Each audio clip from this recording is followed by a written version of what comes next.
भुवनेश्वर जातीय राजपथ कड़े 23पुर ठारे सारा ओडिशार एकमात्र संस्था राज्य कता शिल्प और रूपांकन केन्द्र 23पुर आज एक रुग्ण अवस्था पड़ी।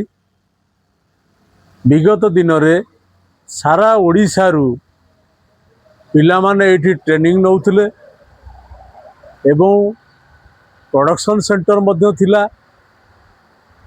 एठी पारू तैयारी करा जाउथिला एवं प्रभु जगन्नाथ घोष यात्रा पाई रथ दौड़ी मध्य जाउथिला। आम अंचलर गर्व गौरव 23पुर राज्य कता शिल्प एवं रूपांकन केन्द्र आज रुग्ण अवस्था बंद हो पड़ी रही।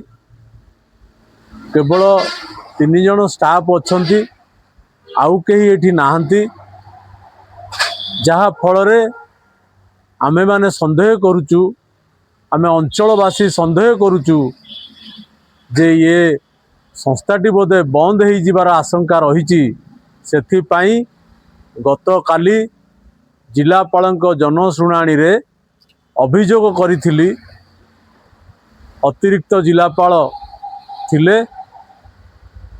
जे सार ये संस्थाटी चलिबो कि बंद हेबो, बहुत दिन पुराना संस्था, एठी पिला माने कर्मसंस्थान पाइछंती एवं अर्थनैतिक अभिवृद्धि मध्य पिला मानकर घटी। बहुत पिला एठी ट्रेनिंग नहीं आज कार्यक्रम हो पारिछंती। जिलापाल विभागीय अधिकारी बारिक बाबू जनरल मैनेजर दायित्व जी अच्छी तांको पचारिथिले। जनरल मैनेजर आसंता जून मास ठारू कार्यक्षम हेबो बोली प्रतिश्रुति देइथिले एवं बजेट रे व्यवस्था हेइची खूब शीघ्र कार्यकारी हेबो बोली प्रतिश्रुति देइथिले। तेणु जून मास पर्यंत जो अवधि देइछंती अतिरिक्त जिलापाल एवं विभागीय वरिष्ठ अधिकारी बारिक बाबू जी चार्ज रे अछंती, जीएम चार्ज रे अछंती, 2 मास पर्यंत अवधि देइछंती, जून मास पर्यंत अवधि देइछंती। जदि जून मासरे कार्यकारी न हुए, कार्यक्षम न हुए, अंचलवासी तरफरु राज्य कता शिल्प 23पुर ऑफिस पाखरे अनशन रे बसिबू। ये माटी पाई, ये माटी आमर गर्व एवं गौरव। आम अंचल तरफरु धारणा रे बसिबू। जे पर्यंत कार्यक्रम न होईची धारणा रे उठिबू नहीं, धारणा अब्याहत रहिबो। कारण ये गोटिए बेकार युवक युवती भाई भौणी मानक पई कर्मसंस्थान जोगौथिला।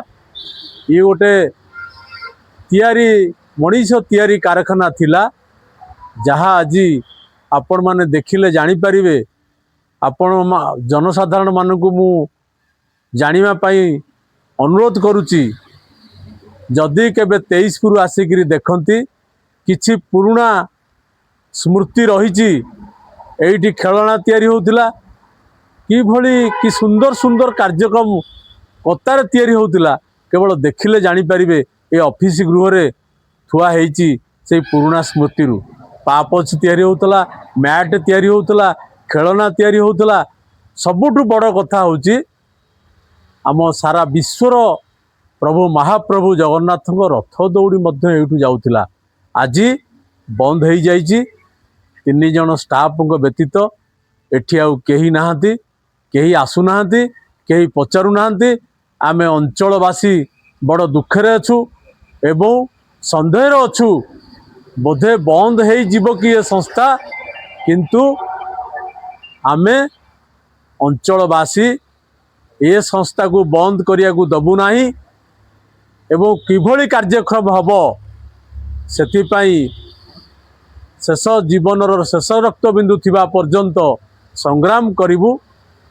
एठी देखिले आपण माने पिपिली डेलांग निर्वाचन मंडली हो, पुरी जिलार हो, सारा ओडिशार लोक जदि आसती जातीय राजपथ कड़े 23 फुट ठारे ये संस्था को टिके देखिले जानीपारे कि भली अवस्था पूर्वर संस्था चलुला वर्तमान कि भली अवस्था अच्छी जेहेतु डबल इंजिन सरकार अच्छी आमे आशा करिबा मान्यवर एमपी या दृष्टि देवे एवं मान्यवर विधायक मध्य दृष्टि दिंतु पुरी जिलार पिपिली रे गोटे संस्था ओडिशा रे आउ कौनसी जगार नहीं आज बंद होगा बसी मु आशा करी आम अंचलवासी समस्ते नेतृत्व हो वरिष्ठ अधिकारी हंतु बुद्धिजीवी हंतु बा जो संस्थार ये संस्थार जो माने पुराना अधिकारी माने मध्य थिले से माने सहयोग करंतु ये संस्था पुणी गढ़ी उठू पुनर्बार गढ़ी उठू ये अंचल हसू ये अंचल गर्व गौरव रक्षा हो मुझे कही मु आपण मानकु समस्त को धन्यवाद दौची मो लाइव माध्यम आपण माने जो माने शुणुथिबे निश्चित सहयोग करिवे। जय जगन्नाथ।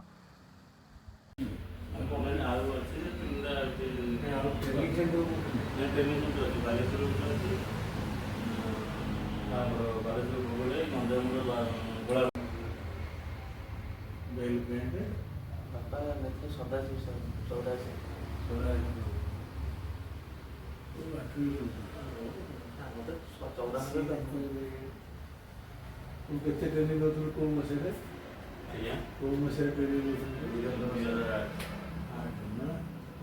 ट्रेनिंग चलतो हां